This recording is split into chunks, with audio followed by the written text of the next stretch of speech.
We believe superintelligence, AI vastly smarter than humans, could be developed within the next 10 years. Yay? The newest therapies for Alzheimer's disease, monoclonal antibodies, lecanemab and donanemab, have now been approved in Britain. Hundreds of Australians are buying compounded versions of Ozempic for weight loss. You do not want to land in hot water over something like this. 23andMe admits hackers accessed 6.9 million users' DNA relatives data. The food safety regulator in that country says meat grown from cells is safe to eat. There is no quicker way to look like an absolute fool on the internet than to make predictions about the future. But today we're going to go back and do exactly that. Welcome back to the Biolab Collective with Jack Wayne podcast. My name is Jack, and on this podcast we talk about the business of science and how the latest headlines in science and tech informs the jobs of the future. And believe it or not, it's only been a year since I've started doing this podcast. Over the course of 30 episodes, I'm about to have some swings and misses. And today is a fun roundup episode. The boldest predictions I made over the past 12 months are Nostradamus or a Nostra fail. Big news this year around the discovery and testing of 2 new Alzheimer's drugs. All the way back in June and July, I believe I made some predictions around what were going to be the biggest difficulties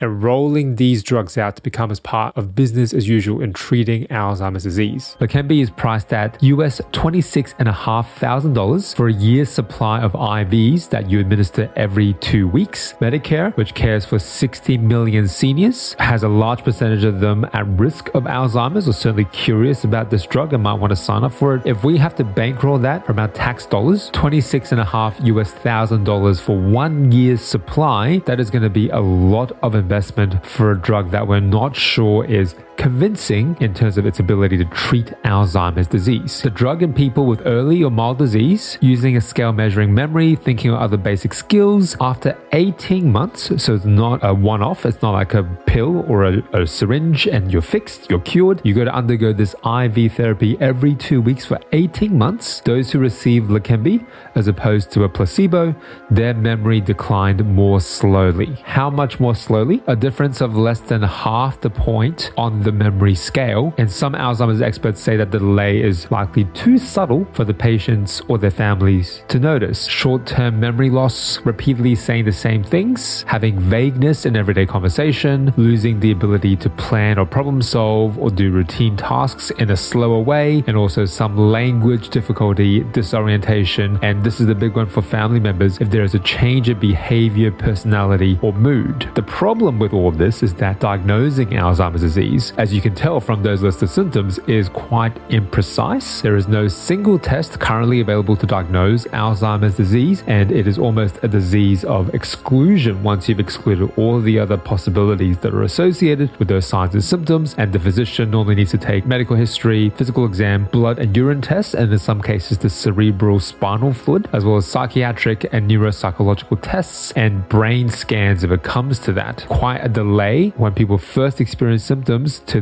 when they then get the right diagnosis for Alzheimer's. That delay could really slow down their access to this therapy, which again works best in early onset cases of Alzheimer's. Did I turn out to be right? These drugs have now been approved in Britain, but the catch is the condition must first be diagnosed. Lecanemab is recently approved in US and Japan. Donanemab is expected to be following the footsteps of lecanemab soon, with I think the same pathway that is targeting at the molecular level in the brain. After decades of research, these are the first drugs to improve patients' lives directly, but the use is primarily limited to those who are very early in the condition. This highlights how difficult it may be to access diagnosis and treatment to Alzheimer's if the diagnostic processes aren't very familiar to either family members or the person who's potentially suffering from Alzheimer's or dementia. And having regular checkups with a GP is kind of the only way that you could potentially highlight how early you could diagnose this disease. How much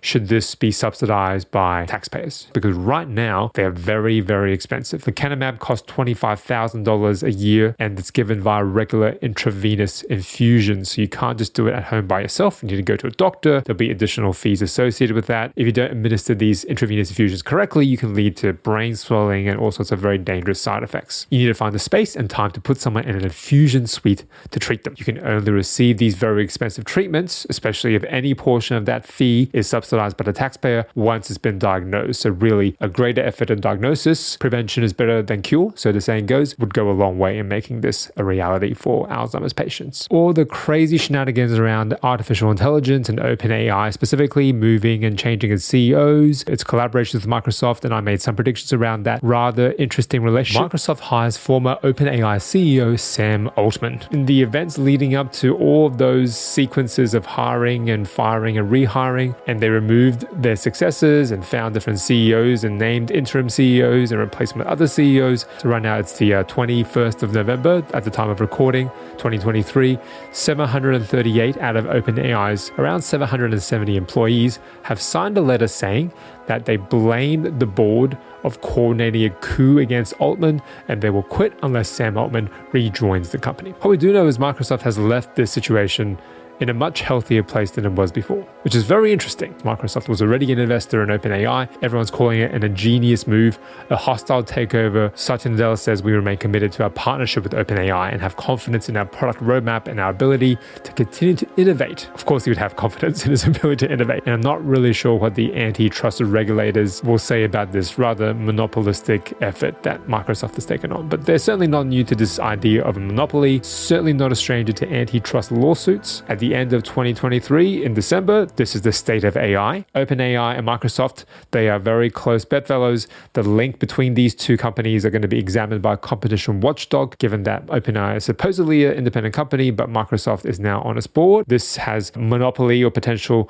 monopolistic problems all over it. Ilya Sutskever, who is one of the people on the board of OpenAI who decided to fire Sam Altman and I guess potentially rehire him as well, their team at OpenAI built a tool to combat the inevitability, in their opinion, of a superhuman AI that could take over. And this rather daunting graphic shows the difference between a traditional relationship between AI and humans. The human is the supervisor and the AI is the student, versus a super alignment where the student is so much more powerful than the human that that relationship is going to tip over into the student becoming the master. Their tools ensure a superhuman AI is not able to turn against humans. We believe super intelligence AI vastly smarter than humans could be developed within the next 10 years, says OpenAI. Figuring out how to align future superhuman AI systems to be safe has never been more important, and it is now easier than ever to make empirical progress on this problem. Yay?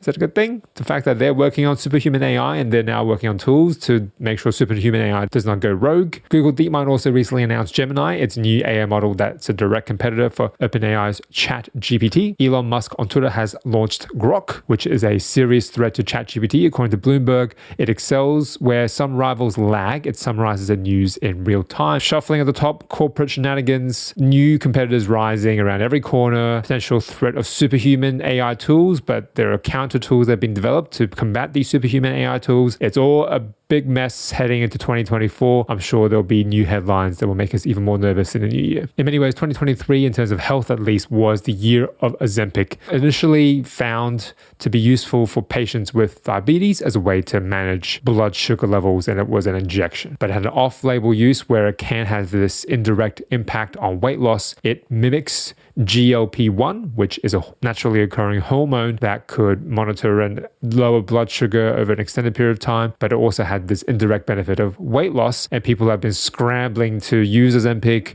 even if you don't have diabetes. We talked about how Ozempic was going to start this black market frenzy of Ozempic alternatives. You take it and you pretty much just never feel hungry, and you can lose a stack of weight just because it's an appetite suppressant. That has led to a rage of influencers talking about it, and therefore massive global shortages in Ozempic. And I saw on the latest Oscars broadcast, the host was making a joke and he was saying, oh, you all look great, the Ozempic and the plastic surgery must be working. So it's really cut through. Yeah. Shortage has led to people looking for Ozempic and maybe paying black market prices for Ozempic. I'm not really sure. I don't know. The TGA has issued a safety alert after pharmacies who can make these drugs compound and essentially do a non-commercially branded version of Ozempic. They're using loopholes to make Ozempic replicas, and people are able to access the molecular equivalent of Ozempics at these compounding pharmacies. Hundreds of Australians are buying compounded versions of Ozempic for weight loss, and these compounding pharmacies are producing replicas and shipping them to customers around Australia. The regulators have indeed issued warnings. Still, the patients think it's a good outcome. Compounding medicines in Australia is is intended to help pharmacists give individual patients access to medication that is in shortage or not available, and it is exempt from normal regulatory approval processes. This exemption actually is not intended to supply drugs on a mass scale due to high demand, and I'm pretty sure this loophole will be closed in the near future, especially as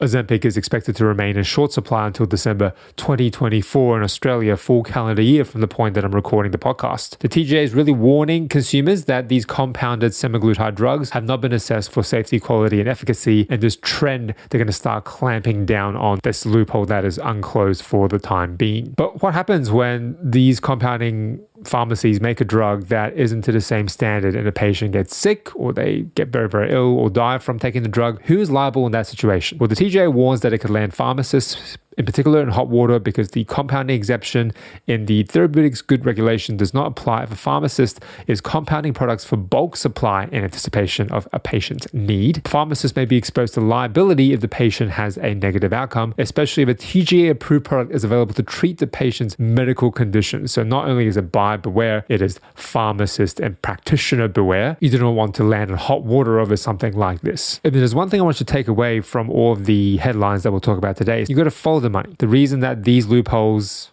are being taken advantage of and that compounding pharmacies are mass producing a black market Ozempic is because there is a demand for it. If there's no demand for it, then science and tech very rarely gets off the ground. Innovation for innovation's sake very rarely makes an impact on our everyday lives, and all of these stories have that in common. And this holds true to the very origin of treatment of weight loss and treatment of diabetes. If you look at the initial discovery of insulin, the first treatment that changed how diabetes is considered and viewed by people in the medical community. Insulin was discovered by Sir Frederick G. Banting, Charles H. Best, and J.J.R. McLeod. This is an interesting article linked from Diabetes UK. It goes through the history of how they actually made that scientific discovery. But what I really want you to pay attention to is what happened at the end of the story. After insulin was discovered and it started to be mass produced in 1922, 1923, on the 23rd of January 1923, Banting, Collip, and Best were awarded US patents on insulin and the method to make it. They sold these patents to the University of Toronto for $1 each. In case you're wondering, that's very, very cheap, even accounting for inflation. That is still a tremendous discount because they believed insulin does not belong to me, it belongs to the world. And because of these very cheap patents, insulin starts to be produced at a mass scale very, very cheaply. Eli Lilly became the first manufacturer to mass produce insulin, and they began shipping the first commercial supply of insulin. I'm not sure if the University of Toronto licensed that patent for also $1. I'm guessing University of Toronto took a cut of that commercial windfall. What that did mean is these scientists won a Nobel Prize in physiology or medicine in 1923. Sounds like a feel-good story, right? Not until you read the next story from the conversation, the discovery of insulin, a story of monstrous egos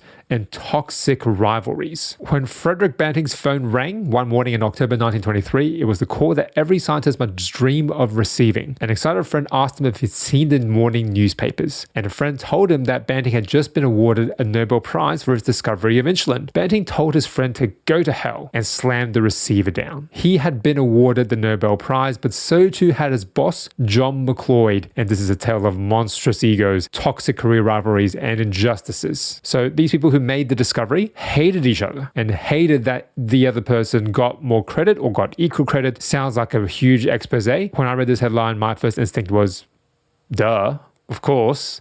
Scientists are filled with ego, especially scientists operating the highest tier of innovation. Doesn't always have to be this way, but it all too often is. I'll save you the hit-by-hit, blow-by-blow gory details of their inter-academic tensions and toxicity, but a few highlights, if you like. In 1921, Banting and Best were working in a laboratory making pancreatic extracts, testing their effects on the blood sugar levels of diabetic dogs. Really, really grating work. McLeod was away in the summer, and McLeod was a bit of a jerk about it. He says, look, your results are not great. There's no appropriate controls. They could not agree on more lab space, and the university wasn't playing ball, wasn't giving him the resources he wanted. He stormed out, he raged, threatened to leave. Again, very, very common. And they tried to present their work in public at a formal scientific conference. The presentation was a disaster. Banting's presentation was overawed, and he did not present it well, and McLeod stepped in at the last minute to give the presentation. This is another reason why soft skills is really important in science. The most rigorous,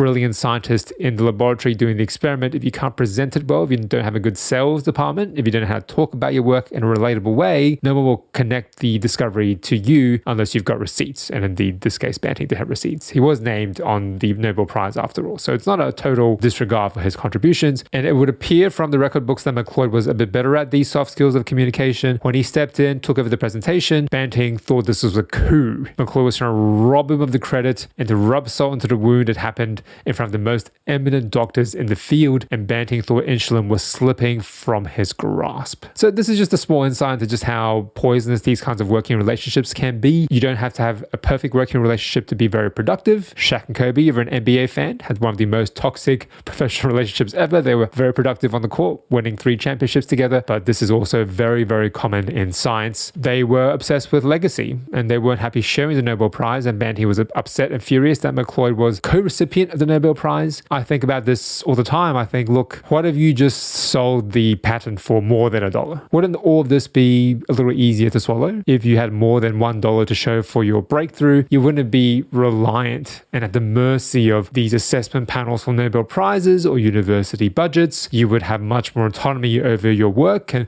over how you perceive the next discovery, because maybe you could have gone on to do the next discovery. You could have used the money to fund another lab. Demand drives innovation. Money and resources are needed, certainly in the modern day, to provide the fuel and form momentum for innovation. And that fuel for innovation is certainly there for Ozempic. It does not work the same in everybody. Some people taking Ozempic will lose a lot of weight, others may not. There's some call for genomic studies into people where Ozempic doesn't work on them to find out exactly what's going on. Also, as soon as you come off Ozempic, the weight comes back. So it is a life sentence of taking this drug. Not to mention it's an injection, so it's a little fussy. The data around the safety of Ozempic, I think the long-term use and the widespread use of Ozempic will come out pretty soon. I think in 2024, we'll start seeing these studies as the massification, the mass scale prescription of Ozempic becomes a reality, especially as shortages start to wane. I'm on the record as a bit of a suspicious skeptic when it comes to apps and companies hoarding any kind of personal data, let alone genetic data. Your data that you're entering into these mental health apps might be leaked. If you've listened to the podcast previously, we've talked about how any big provider, any big institution with any kind of data that is valuable will be hacked at some point. It's not a matter of if, it's a matter of when. It's more about transparency of what data they have access to. Should you be having that information in the first place? And what are you doing with that information as a part of routine practice? That's more concerning. This article is from the Scientific American talking about the terrifying nature of 23andMe is not because of the accuracy of the testing, but it is about the kind of data that these companies are collecting.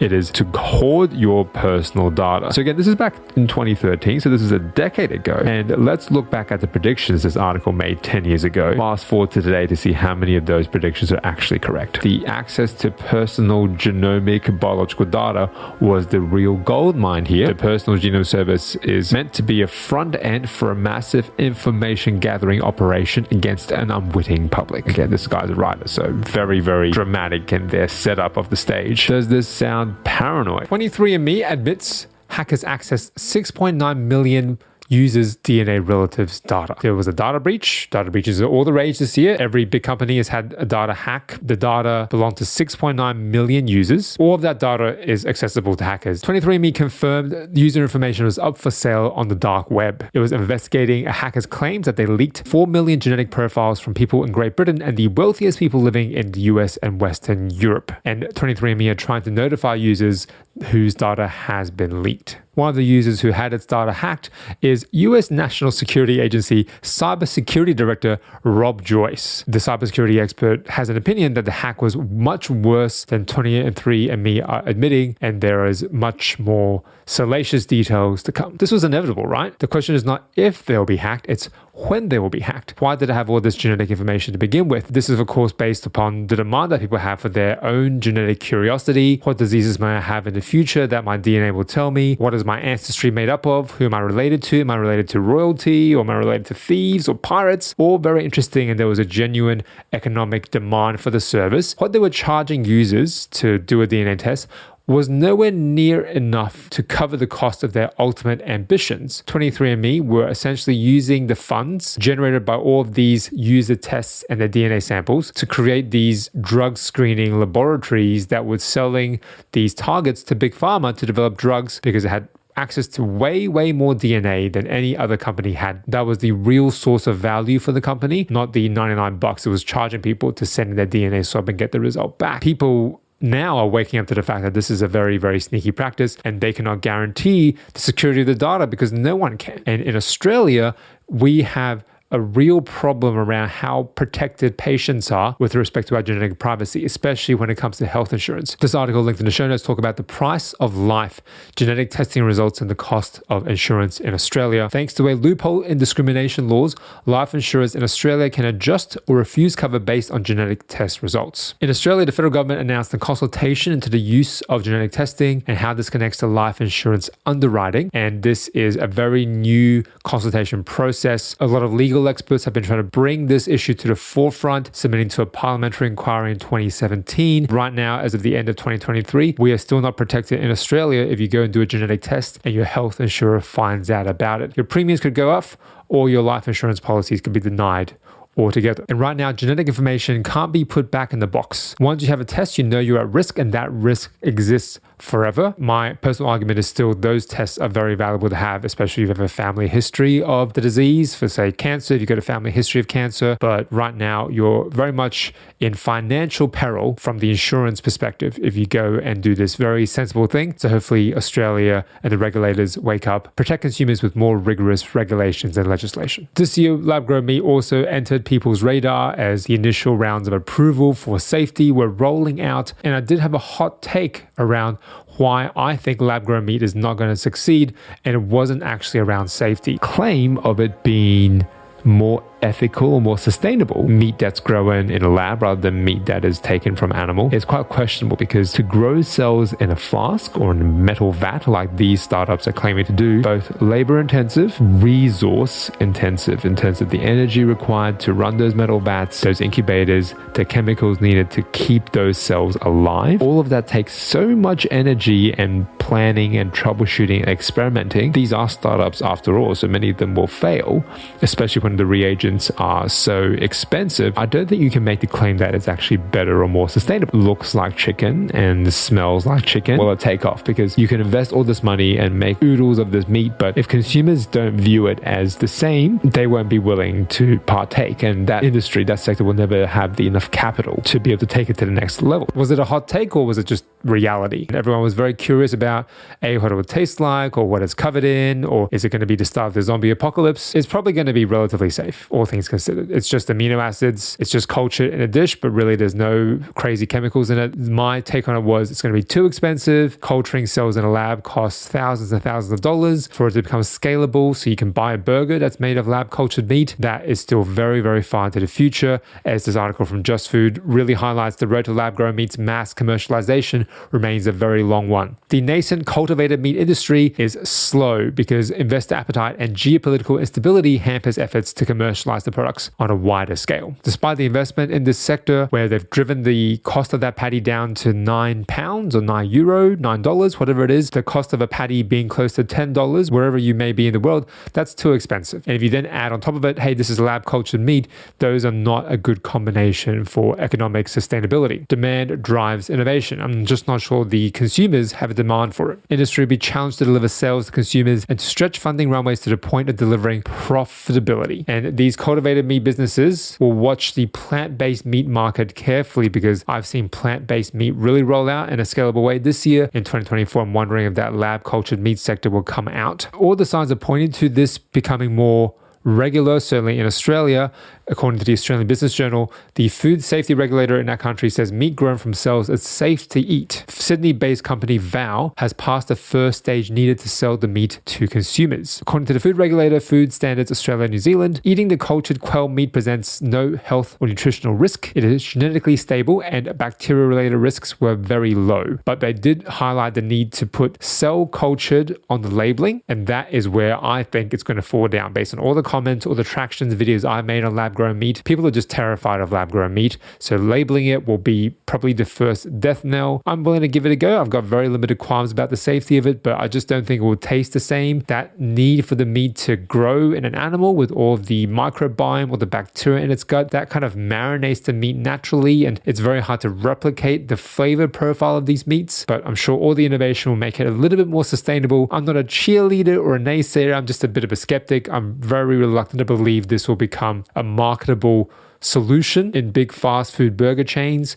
But hey, you never say never, because there are other positive benefits if this does become a player in the meat market. This article from Time makes the case for lab-grown meat. In September 2019, Russian cosmonaut Oleg Skripochka was wearing a white t-shirt and clutching an orange box. Inside that box had cells from a cow blasted into orbit, mixing them with a nutrient soup and adding the mixture into a 3D bioprinter, and they were about to print the first cultivated beef steak ever to be produced in space. They were trying to prove cultivated meat can be produced anytime, anywhere, in any condition. Upside Foods and Good Meat is now able to offer lab-grown meat to the nation's restaurant tables and eventually supermarket shelves. And there's a big opportunity here. Demand will drive innovation. This animal-based meat industry is worth $1.4 trillion, but that also has the indirect, or rather direct impact that it releases greenhouse gas emissions from meat, whether it be the animals and their own methane from just living and growing, or the factories needed to process the meat and ship the meat. And the hope is that cultivated meat could secure 10% of the meat market by 2030 and